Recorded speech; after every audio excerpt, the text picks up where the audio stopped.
বাংলাদেশের উদাহরণ অনেকে দেয়, কিন্তু আমি বলি বাংলাদেশের থেকেও ওয়ার সিচুয়েশন অবস্থা আজকে এই জায়গায় গেছে।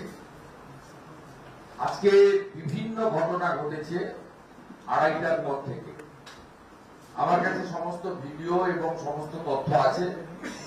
আপনি এখানে কলকাতার বড়িয়া থানা এলাকায় তারকেশ্বরে পুজো দিতে যাওয়া লোকদের উপর আক্রমণ হয়েছে, একজন হসপিটালে ভর্তি হয়েছে। তারা কোন রাজনৈতিক নয়, ধর্মীয় আস্থার উদ্দেশ্যে তারকেশ্বর যাচ্ছিলেন। যেহেতু তাদের পোশাক বা পরিচয়ের মধ্যে হিন্দুত্ব ছিল, আক্রমণ করা হয়েছে।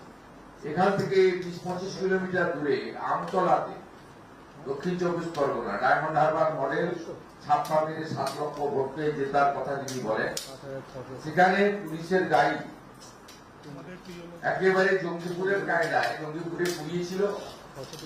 এখানে গাড়ির কোথাও কোনো কাজ নেই, অবশিষ্ট কিছু নেই।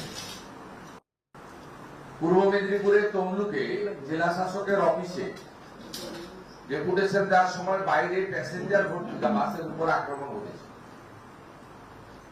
আমাদের হুগলি জেলার চাপদানিতে, যেখানে 2023 সালে রামনবমীর আক্রমণের পরে এনআইএ হয়েছিল, সেখানে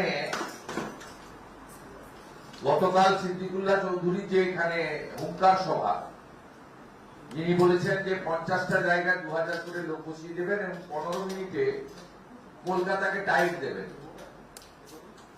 এই লোক মন্ত্রিসভায় থাকা উচিত।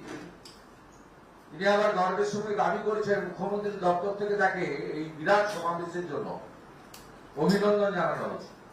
ঔদ্ধত্য, দম্ভ, অহংকার কোন জায়গায় গেছে